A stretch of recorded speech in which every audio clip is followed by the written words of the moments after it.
Thank you so much, and for such a warm welcome.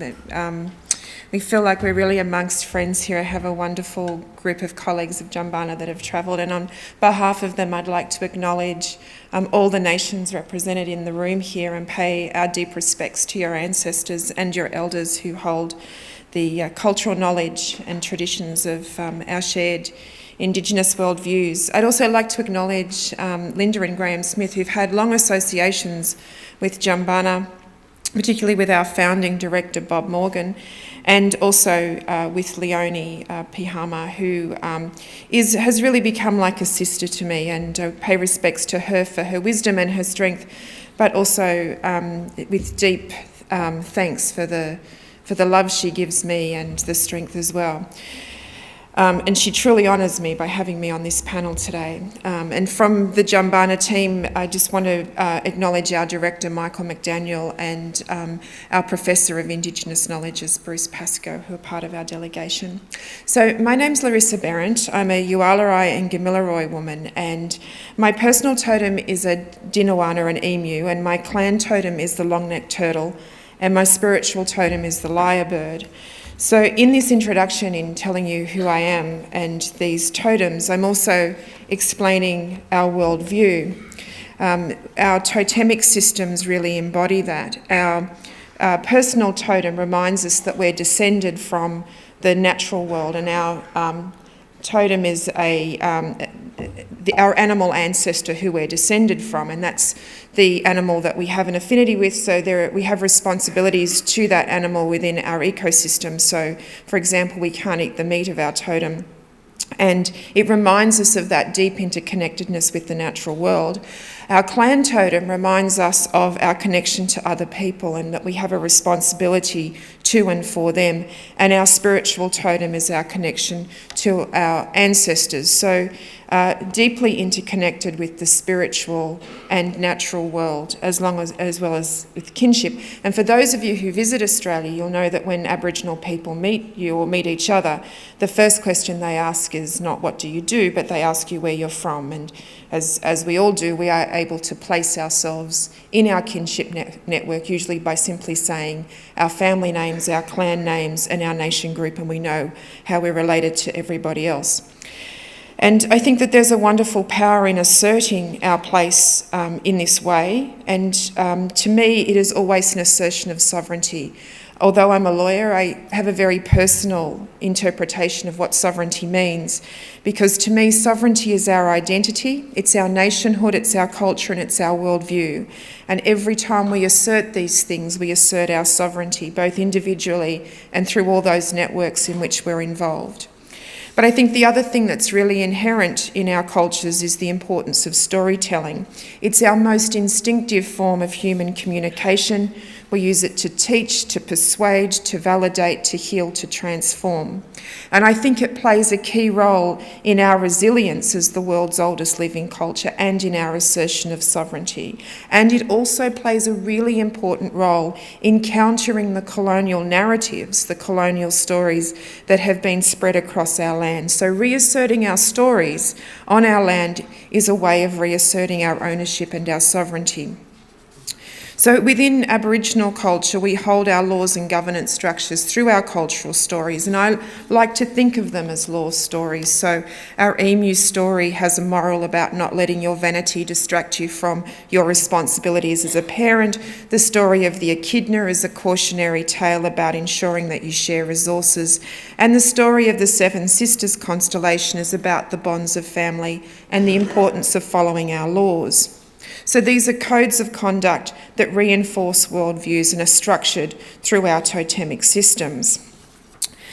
So I think one of the ways in which we need to keep reasserting our stories is through our practice. And I want to talk a little bit about how I do that, not just as a researcher, but as an academic, the discipline into which I was trained. But I also want to just make a reflection of the way in which our colonial legal systems tell their own stories, and they tenaciously have an agenda of countering our cultural stories as a key part of the colonisation process. So in Australia, some of you may be familiar with the fact that up until 1992, no Indigenous connection to land was recognised. But in that year, the High Court in the Mabo case decided that there was a form of native title that was retained by Indigenous people in certain circumstances. And up until then, our laws held that there was a concept of terra nullius, and this was used to deny all our claims to land and to justify the British claim over them. So even though judges and jurists knew full well that there were Aboriginal people present and that we did have a system of law, Australia was deemed terra nullius, and the courts themselves described this as a legal fiction. That was the term that they used. So the doctrine of terra nullius was finally overturned in 1992, and just in relation to native title. But in that case, the court was also very clear that in overturning terra nullius and in recognising this very limited form of Aboriginal title, there was no recognition of Aboriginal sovereignty as a consequence. And in fact, they said that that was an issue that the Australian courts couldn't decide because it was an international matter. But they actually used another very interesting metaphor that I think is really telling. They used the metaphor of a skeleton, and they said that Aboriginal rights can be recognised by the colonial legal system to the extent that they will not fracture the skeleton of our colonial laws. So in other words, only to the extent that they don't disturb the colonial power balance.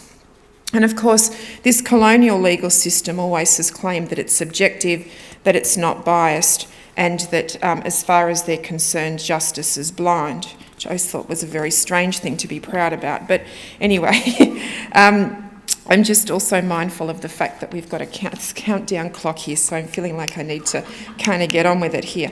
Plus, I know we're all waiting for the next speaker. I know I am. But I think there's a very clear reason why colonial legal systems are really dismissive of storytelling, and it's not just because they contain our title deeds, our connection to our lands, our right to be there, our ownership of it. But I think it's because storytelling is about bringing humanity in. And once you start to tell personal stories, but once you start to give voice to people, it starts to become the way that you can undermine these power structures. So I think that there's a very strong fear of it within the colonial legal system.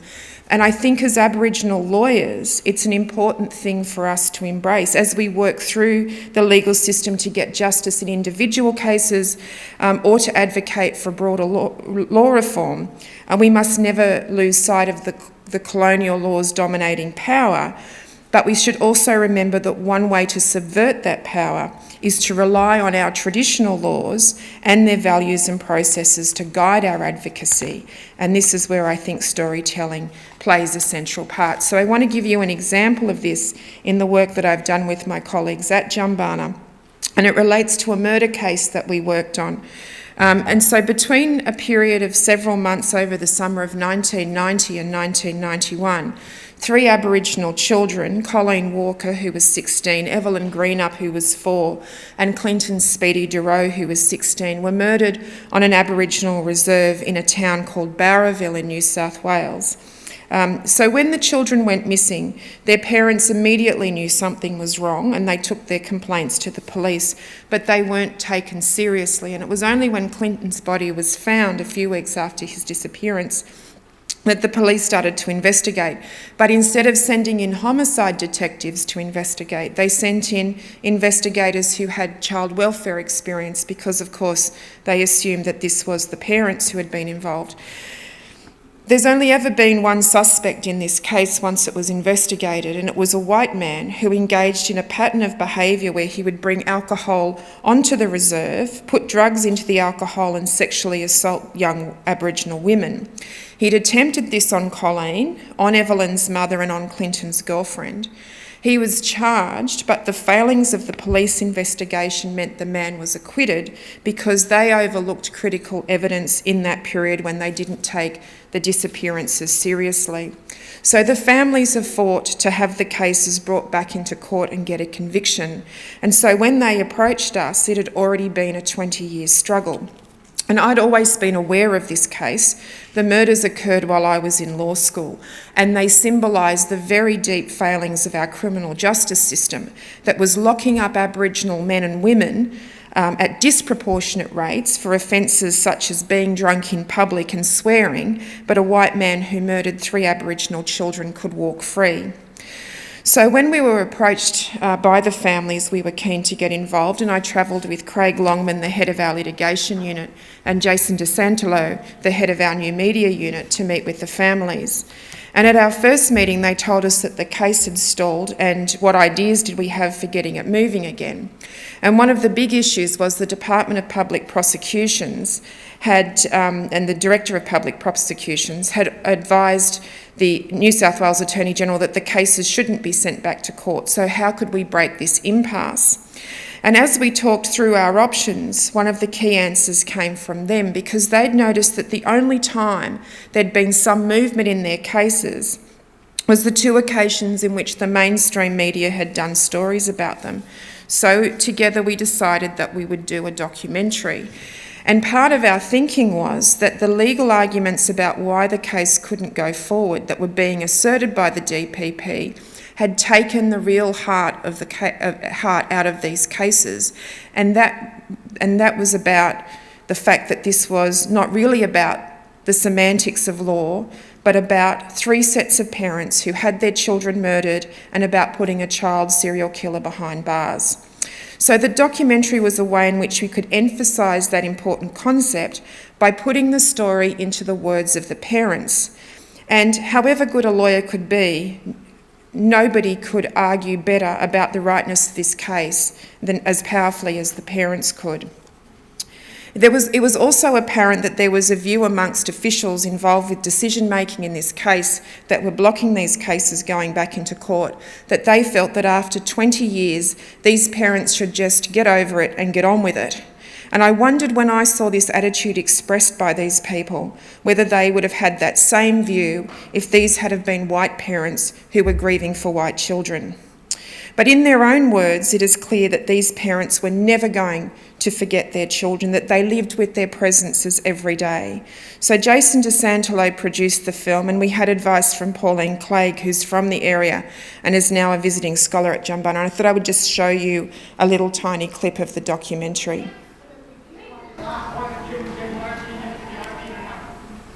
When I could just say when the kids went missing, a lot of the mothers, they all slept in one room with their kids, and they made sure all the doors and everything was locked.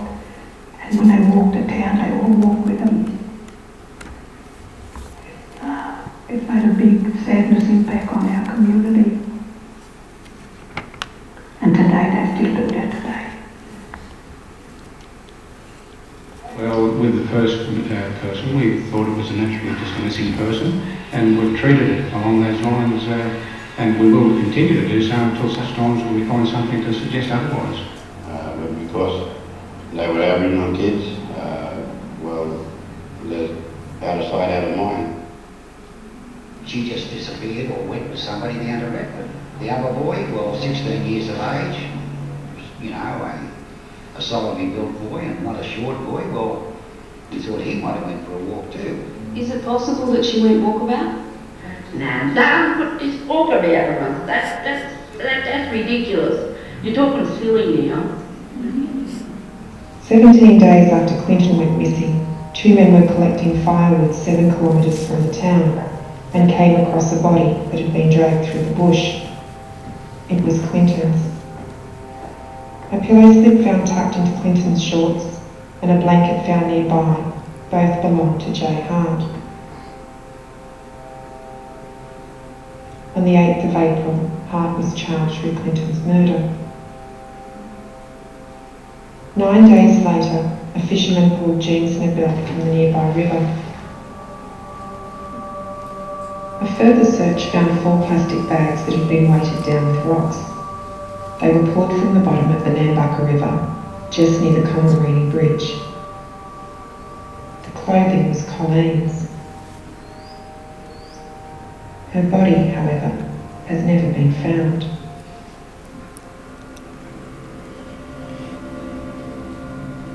10 days later, Evelyn's skeletal remains were found in a pan on Colgareedy Road.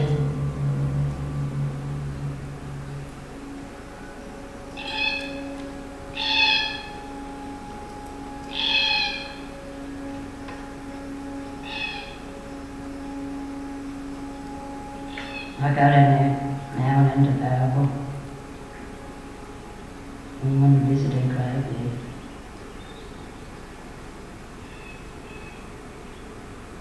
just sat there for a while. And just told her I love you.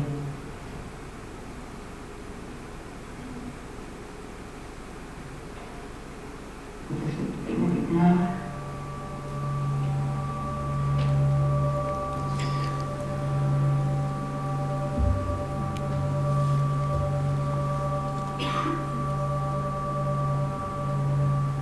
The autopsy performed on Clinton's body revealed an injury to the right of his nasal bone, consistent with being stabbed.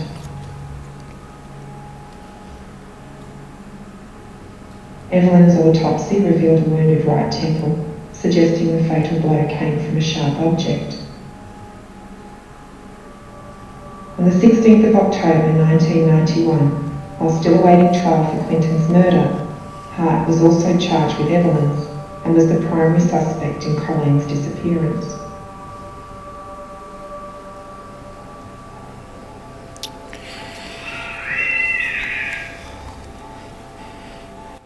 So what you'll notice from the documentary is that I narrated the actual bits of the murder, but part of that was the decision by the families that although they wanted to do the documentary and wanted to tell their stories, they didn't want to have to talk about the murders and recreate that. So they were very active in terms of how we shaped the documentary and how we told the story, and they really led that. But we also researched another avenue to pursue, and one of the things we came up with was a parliamentary inquiry.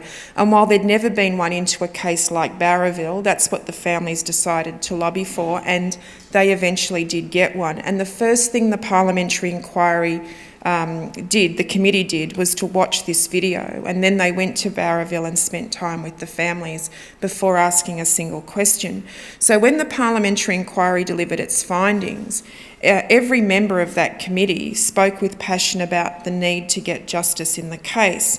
But what was striking was how each said something like, "As a parent, I couldn't imagine how I'd feel if this had happened to my child," or "I went out there and I put myself in their shoes." And the important thing I think these comments reveal was that the parliamentarians, I think particularly through the power of these stories, were able to see their commonality as parents. They didn't see this as an Aboriginal case. They saw the humanity and the personal story, and once they could do that, once they could put themselves in those shoes, there was the political will to finally do something. And our team, through Craig Longman's unit, also wrote a new application to the Attorney-General, and 2 applications had been made before and had been rejected. So we had to really think about what we could do differently to try and get it over the line this time. And so we decided to not start with the legal arguments, but to start with the story, to talk about the impact on the families and the communities, about the need to put a serial killer behind bars, and then we got on to the legal arguments. But also as a strategy, we got the police to submit the application. In the past, the families had submitted them to the Attorney-General, but they discussed this strategy and they decided, or they knew, that it would be harder for the Attorney-General to say no to the police than to say no to them, and so they went down that path, and the application was successful, and the man was arrested earlier this year and the case is preparing to go to court. But our approach to Barraville is consistent with our research practice as Aboriginal people, and I think the first thing to note is that even though we really cared about this case, we didn't get involved in it until we were asked. And along the way, when we did start to work with the families, we gave suggestions to them about their options and how to achieve what they wanted, but we never made decisions for them. And we didn't speak for them, as I said, but we found ways to have their voice elevated in the way that the documentary did. And we also ended up using those interviews with the family to do the written applications for the family members to the parliamentary inquiry, which allowed us to put forward their views in their own words without having to re-traumatise them with telling their stories yet again. So we were able to support them in that way as well. And as an aside, the documentary is also being used by the New South Wales Police Force as a training resource on what not to do when investigating murder cases in the Aboriginal community. But I just guess this is, for me, is an example of the self-determining role that storytelling can play, because it takes our voices from the margins and puts them in the centre. And I think that should be a guiding part of our process and a guiding aim of our research. I think the first question we always ask ourselves at Jumbunna when we think about a research project is, the first question we ask is, how will this research build capacity in the Aboriginal community? And our second is, how can we mobilise the resources of the university to do the work that the community needs done? So I always see us in Jumbunna as pirates, and our role is to take as much as we can from the university and give it to the community for the things that they need doing. But in doing this, that should be our role. But in doing this and thinking about storytelling as methodology, you know, our ancient methodologies, the questions we ask ourselves are, what's the human impact of this law or policy? Let's not get bogged down in semantics and legal arguments. Who has the power and who is powerless? Like, how do we start to shift that? And who needs to be empowered to speak? Who's sitting out on the margins? And then where does the real authority lie? Because as you know, sometimes the people that can be the loudest speakers in the community aren't necessarily the most authentic. So we need to listen and take time to find that out and to ask, whose story is it? Whose story is it, and how then can we help them tell us? So within our unit, we actually have an area that engages in research. We have a litigation unit that runs cases where we think we can make a difference. So we are out there on the ground. And we have a new media unit that also is part of our focus on storytelling. And as Jenny says, we're never afraid of a bit of a protest either, and we like to get out there in the streets. But I think our best work is done when we bring those elements of research, advocacy in the courts or out in the community, and storytelling together, as we did in Barraville. So I think that we need to kind of think about two projects when we are researchers or lawyers, when we're in a profession. And the first is we have a project of having to do the counter-narrative, to unpick the colonial narratives that pervade the areas that we work in and the society we live in. But then we also have the second task of having to continue to assert our stories, to assert our sovereignty and our values and our cultures. And our Indigenous cultures always teach us about the importance of balance, and I think our personal challenge is to find the right balance for us between those two tasks of decolonising and asserting sovereignty. But I think there is a challenge around the assertion of our sovereignty, and that is the need to stay true to our values and knowledges, our teachings and learnings. And that's been a challenge that's been spoken about throughout this conference and was highlighted in Linda Smith's keynote. As we go into the academy and work to decolonise spaces, we need to ensure that we don't lose our perspective and our own connection to our community. I found myself challenged by this as a young legal scholar. Very eager I was. I did my doctoral studies at Harvard, and the research question of my thesis was how to recognise Indigenous sovereignty in Australia. And it was important for me to do my studies overseas, just to give an example of how colonialised the spaces are we work in our own countries. Because when I mentioned my research topic on Aboriginal sovereignty to Australian legal scholars, even those who'd made their careers working in Indigenous law, they were dismissive and said it was not a good topic for a thesis because it would never happen. But in a university in another country where there was no unconscious bias to deal with on my issues, Aboriginal Australian issues, my supervisor said, well, that's a great topic. It looks at the way in which an historically marginalised group can be recognised in a democratic society. So all of that politics was lifted. So I approached my subject in a very systematic way. What did international law say about sovereignty and the claiming of sovereignty over Aboriginal lands, and how could I unpick that?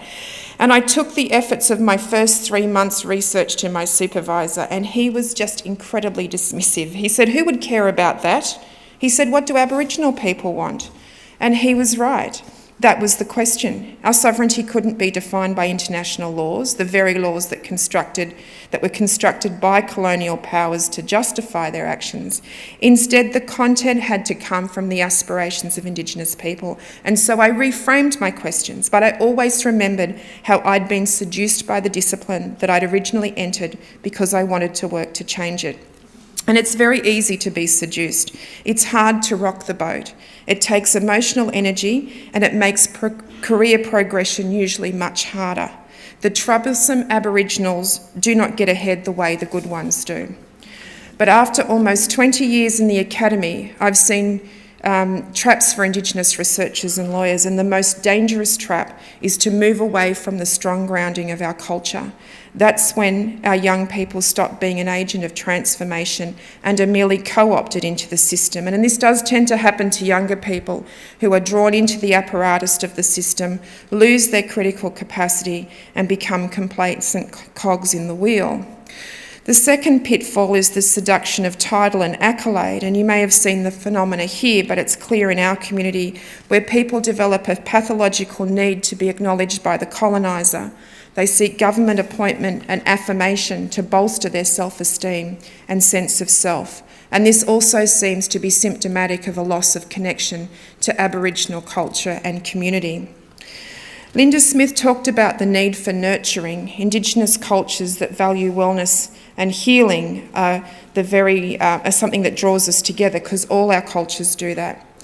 And yet, and I'm not speaking for anyone else other than Aboriginal Australia here, where we are also very much a caring, nurturing culture in terms of our values and traditions, but in practice, we're often very harsh with each other. And the work of trying to transform and change is hard, it's emotionally draining, and it's often heartbreaking. And I struggle with this as the head of a research team where my team work on issues of child removal. They read coronial reports into violent deaths in custody. They work with victims of crime. We cannot create a place of subversion and transformation within the academy without creating a culturally safe place and a culturally strong place.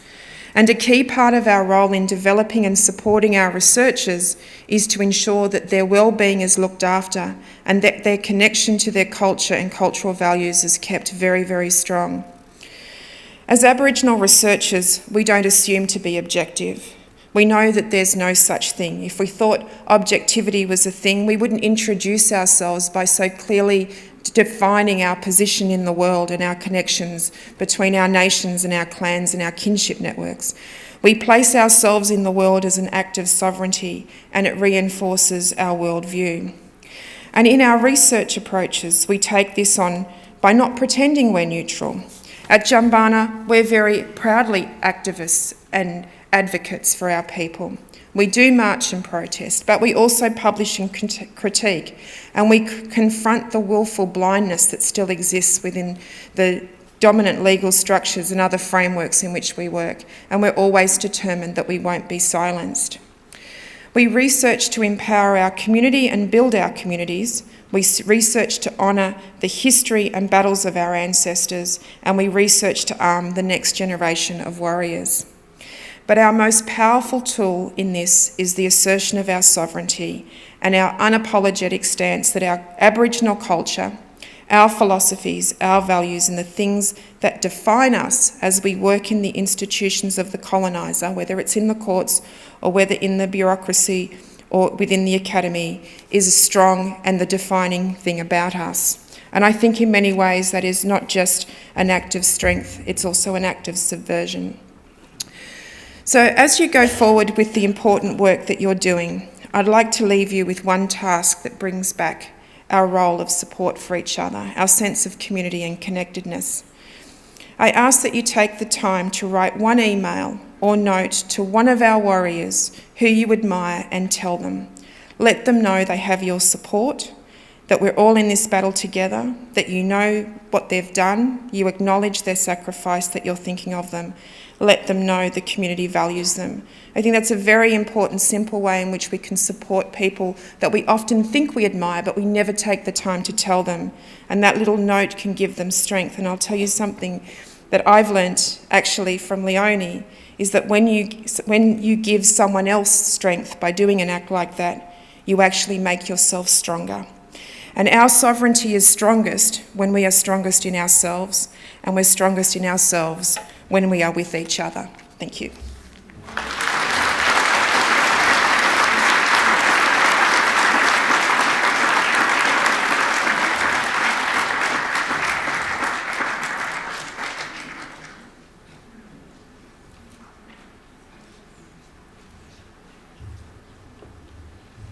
Just going to quickly ask our director, Michael McDaniel, and Jason DeSantolo to come to the stage. We just have a small presentation to the team. As Jenny said, we've got strong connections here. Jason was a student of Linda, so we feel very strongly connected to them in this way. Actually, we're going to have Uncle Bruce come up, our Professor of Indigenous Knowledges. Oh no, you're here. This is our director. Bruce is coming as well. So yes, so this is Michael McDaniel, Jason DeSantolo, and Uncle Bruce Pascoe, Professor Bruce Pascoe. So we have a presentation to Leonie, to Linda, and to Jenny to say thank you for hosting us and giving us the honour of being here and making us feel like family. So she's there.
Kia ora tātou, a tēnā koutou tainui waka, tainui hapu, a tēnā koutou ngā manuhiri tuarangi, haere mai nau mai, koutou katoa aku whanaunga, aku hoa, a tēnā tātou.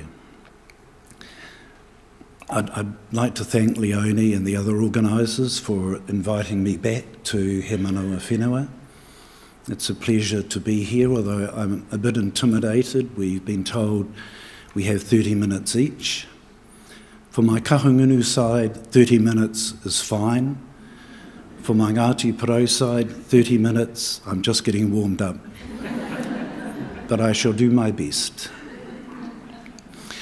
And what I'd like to do in a way, in acknowledging Larissa, is pick up on the theme of stories, which she used, because those who've heard me before will know that I like to tell stories. I grew up being taught that from stories you can extract threads of understanding of even the most complex and complicated issues. And those of you who've heard me speak before will know too that in recent years some of the stories I enjoy sharing most are about my mokopuna, my grandchildren, who give me immense joy, drain my wallet, and also at times offer profound insights. And sometime last year I was staying with my mokopuna and had to leave for some work to go to a hui, and I was tired and more stressed than I normally let myself be. And my 7-year-old moko said, "What work are you going to do this time, koro?" And I guess because I was tired, I said, I think our people are just having to bang our heads against another brick wall, my baba. And she went quiet for a little while and she looked at me and said, "Koro, why don't you just walk around the wall?" And so what I'd like to talk about today is how to walk around the wall. Because when we say we are banging our heads against a brick wall, the brick wall that we are referring to is always the sordid, corrupt fact of the coloniser's power.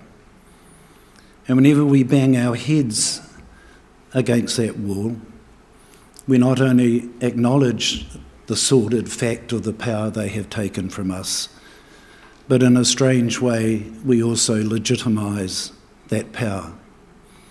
So better to walk around the wall rather than seek to legitimise the power that continues to dispossess us. And so just as we often use the old Quaker saying of speaking truth to power, in that case the power we are referring to is that same sordid fact of colonising power. So rather than speak to that power, what I hope we might do is find ways in which to speak the power of our truth.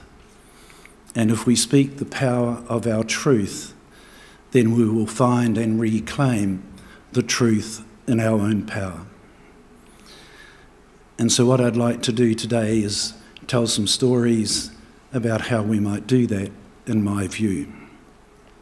I do not propose to outline a blueprint for change, a clear-cut strategy about how we may achieve what is our ancestral and current due, but rather talk about the things that I think we need in order to effect that change. And it seems to me, as Larissa so clearly pointed out, that stories are a way in which we can do that.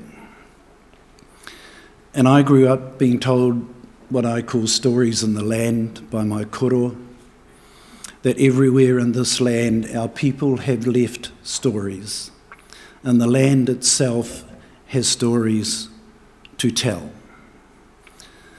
Sometimes the stories were told so long ago they have been deeply buried in the land, as if time barely noticed the passing of those who told them.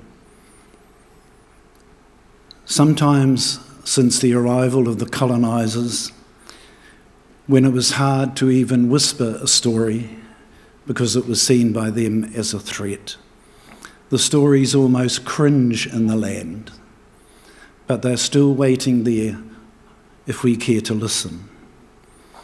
And if we listen, we will find that, like all good stories, they can transport us to another place. They can take us back in time to tell us the dreams of our ancestors, and they can take us forward in time to tell us the hopes of our mokopuna. Because just like a taniwha is created by imagination as well as reason, and can carry and enthrall the people, so stories can carry and enthrall people as well. And when they are told well, they can illuminate the mysteries of the night and the universe. They can show that something which might seem unchallengeable is actually open to infinite possibilities of challenge, and that something that people tell us is now unrealistic is actually just another version of a story. And so my sense of what we can do, what we need to do to affect the legacy that our tipuna left us is to tell stories. And the stories that I want to tell today, I'd like to tell through poetry. Not through poems that I have written, but because in everyone's struggle for what is rightfully theirs, in all of the great resistance of Indigenous peoples around the world, it is often the poetic sensibility of that struggle which gives the people strength. And it is often in that poetic sensibility when people move beyond the frustration, the hurt and the anger of being dispossessed to a point of what I call noble resistance, then that translates easily into poetry. And I don't have any definition of poetry by great literary scholars or anything. But what I do know is that our people have always been poets. In Waiata, in Mōteatea, in the very stories in the land, we have a poetic sensibility. But I did find one definition of poetry, not by a literary expert, but by the great blues musician John Lee Hooker, who, when asked to define blues music, said blues is the poetry of walking the road to a better place. So I'd like to share some poems that I hope might help us walk not just around the wall, but the road to a better place. And so the first poem is by a Ngāti Kahungunu poet, naturally, called Phil Kāwana, who a few years ago wrote a really sweet poem to his daughter. And in part of the poem he says, "Girl, you have more mana than you have knowledge to perceive. But that will come. We are the sum of all that has been and the memory of all that shall follow." And so it seems to me one of the things that it would be helpful for us to do as we struggle to find out how we can achieve what is rightfully ours, that we accumulate, respect and disseminate the knowledge which will help us understand the mana which we all have. Not just mana in the sense of the innate dignity and uniqueness that every baby is born with, but mana as in mana motuhake, as the power which our people had, the authority our people had, which is still with us to determine our own destiny. And as Rawhinia pointed out yesterday, and as our rangatira Tom Roa pointed out in his opening address, there are different ways of expressing that notion. Some say mana motuhake, some say mana taketake, mana tuarangapu, but the idea itself is simple because it is so innately human.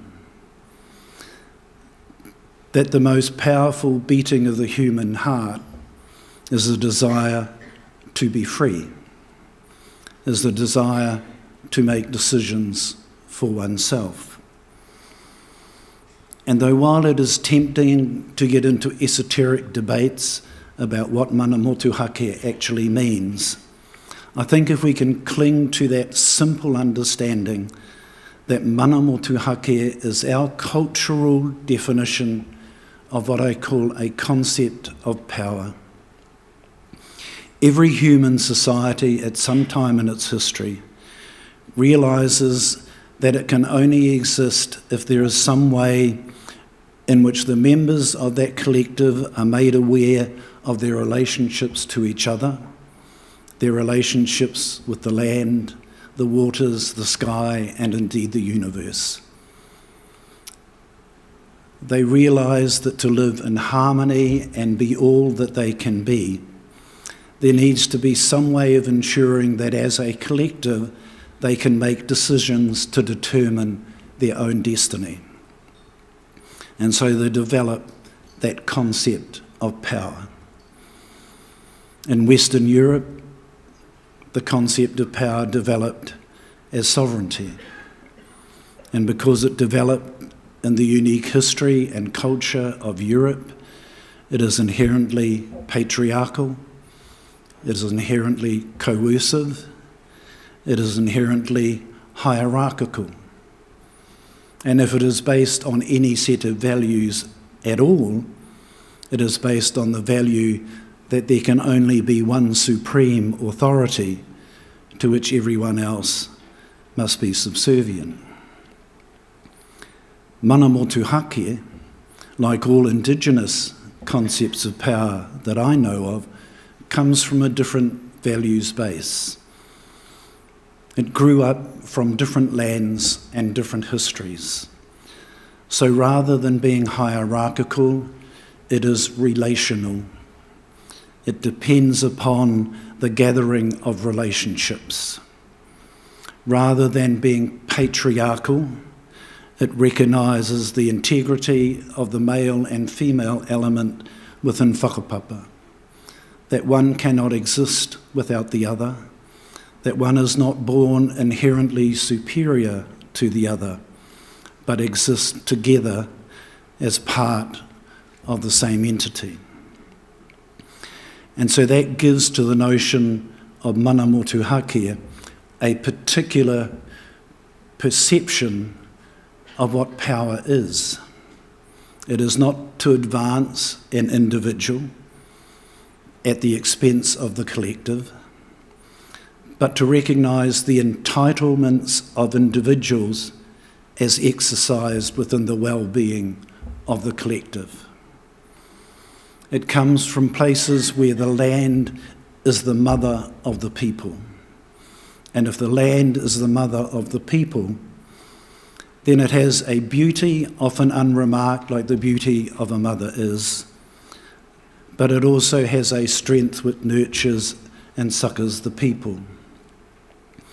And so fundamental to our concept of power is that notion of living with the land, of living for the land, not ruling over the land, not seeking dominion over the land, but being the child and the mokopuna of Mother Earth. And if a concept of power begins from that place, then it leads to an exercise of authority, if you like, which is quite different to that which the colonisers have taught us to believe. And because it comes from the land, because it is one of the inherent stories in the land, then it also has a number of very clear characteristics. Just as land could not be permanently alienated, because how can you alienate your mother from you? Then so mana motuhake could never be alienated, could never, to use the colonisers' term, could never be ceded. In fact, in the reo we have no word for cession or cede. It was inalienable, held by the ancestors, transferred to the living who nurture it for those yet to come. And the second thing is that because it is a power that comes from the earth, gives expression to the relational nature of whakapapa, then it cannot be subordinate to any other power. So that there is nowhere in our history, for example, where Ngāti Kahungunu would exercise its mana subject to the mana of, say, Ngāti Porou. Mana was the expression of a people's independence, not their subordination. Yet what the colonisers have taught us is that if mana exists at all, it is necessarily subordinate to their concept of power, and necessarily so because in their view we ceded it to them. And that presumption of cession, as I've often said, is magical thinking. It requires a suspension of disbelief. That after centuries of knowing that our authority was a responsibility as well as a political and constitutional authority, we've been taught to believe that suddenly on the 6th of February 1840, every Māori in the country woke up and said, we don't want to exercise our mana anymore. We'll voluntarily give it to a fat lady in London they did not even know. So if we are to work towards translating the vision, the story of mana motuhake into action, then we need to accumulate and respect the knowledge, the understanding of what that means. The second thing that I think it's important to do is to understand colonisation. We've talked a lot about colonisation at this conference, and that is always good, and some of the work that I've been privileged to listen to has been both inspiring and challenging, and I commend you all for the work that you do. But there is a danger sometimes that we can turn something as potentially personally destructive as colonisation into an abstraction, into a historical artefact which diminishes or invisibilises the violence, the destructive harm that it does. Because colonisation is not some abstract theory. It is a belief assumed by most of the states in Europe that they had the right to dispossess Indigenous peoples who had done them no harm and posed no threat. And that presumption in itself is an act of violence. The racism which underpinned and continues to underpin colonisation is an act of violence. And I think as we gather the knowledge so that we can perceive the mana that we have, it is important not to diminish the reality of that violence.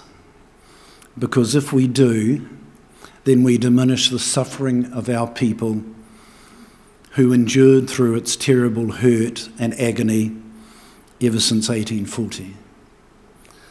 And we owe those people, we owe our mokopuna, to gather our strength and to gather our knowledge so we do not diminish the pain which they have endured. And thirdly, in New Zealand, in Aotearoa, I think we need to accumulate knowledge to perceive mana about the treaty. If there is a risk that colonisation can be turned into an abstraction, the risk with Te Tiriti o Waitangi, particularly in the last 30 years, is that it's not only been turned into an abstraction, it has been lawyerised. And when you lawyerise something and reduce it to a sum of rights definable in the legal system of those who have dispossessed you, you remove from the process of treating, as understood by our people, its moral integrity, its generosity of spirit, which allowed our old people to make a place for others in this land. And so when I see what lawyers have done, not just to Te Tiriti o Waitangi, but to many other treaties with Indigenous peoples, I'm reminded of a quotation from one of William Shakespeare's plays where he says the first thing we should do is kill all the lawyers. And I have a certain sympathy with that. And there are many other things, of course, in which if we are going to say to our mokopuna, girl, you have more mana than you have the knowledge to perceive, but that will come. If we are to help our mokopuna get to that point where that will come, then we need to do our best to transmit that knowledge. Then in their time, they will translate that knowledge into effective action that will bring about mana motuhake. The second poem was written by a young Māori woman called Anahera Gildear. And she has produced a small book of little poems, only 4 lines long. And one of them goes like this: sometimes it is enough to just sit and look out. At other times, you have to walk across bone, stone, and shell. And it seems to me that that's a good poem for the role that academics and researchers can play in this walking the road to better times. Because there is value in being a researcher, in being an academic and a scholar, in just sitting and looking out, casting a critical eye over what is happening and what has happened, bringing your intellectual skill and insight to what you see. But as Larissa mentioned, in that looking out, it's important that we do not fall into the Western intellectual trap of believing that we can be objective. Rather, we should be, as Monty Suter once said, willing to take on the inescapable subjectivity of being Māori. Because if we seek to be objective in the Western intellectual tradition, then we divorce ourselves from the people for whom we should be doing the research. We separate ourselves from the whakapapa to which we belong and the intellectual tradition which our ancestors have left for us, and that gives us both the capacity to reason and the capacity to explore the minefields of truth and falsity, of religion and secular thought, of hope and ambition.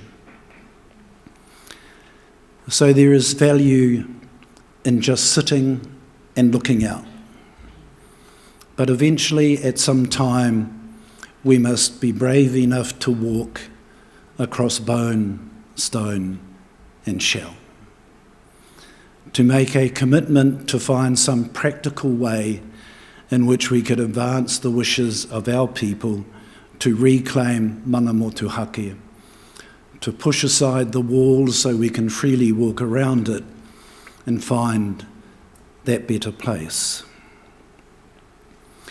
And one little way in which we can do that is to change the language that we use.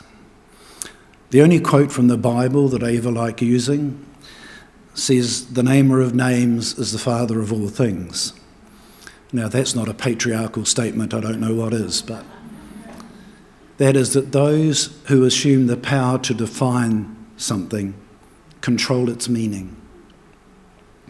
And so if while you're sitting and looking out, you think it might be worthwhile and helpful, say, to make a statement about the current policy of the Crown to take away from our families the right to care for our own mokopuna. In the Westminster constitutional system, imposed on us in 1840, that process of making a statement about that policy is called a submission. If you have mana, you do not make submissions. You do not submit. You make a statement.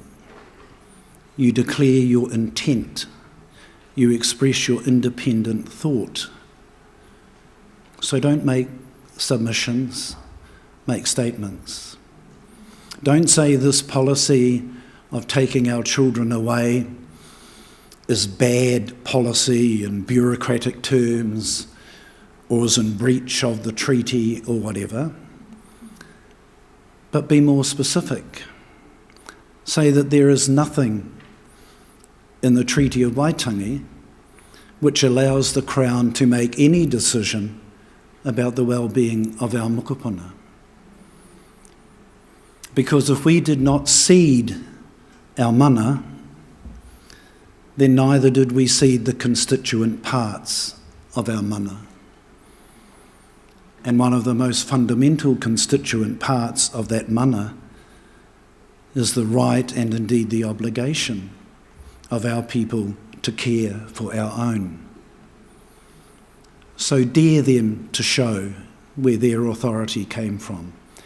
Dare them to show how they have presumed to take that authority away from us. So as you sit and look out, as you begin to walk on bone, stone and shell, be brave enough to use language that challenges what they have taught us to believe. And the third and final poem was written by a whanaunga of mine, whose whānau brought him down from the coast to Hastings when he was 13 years old to go to Hastings Boys High School. We were not just whanaunga, but became good friends. His name was Tono Kohere. And whereas I was fine at Hastings Boys High because I played rugby, and if you played rugby then everything was fine, but Tonor didn't play rugby. He wrote poetry, the most amazing, beautiful poetry. And when you are adolescent and you seem to fall in love every fortnight, he would write poems to the object of his latest love. And because he was quite shy, he would often give me the poems to deliver.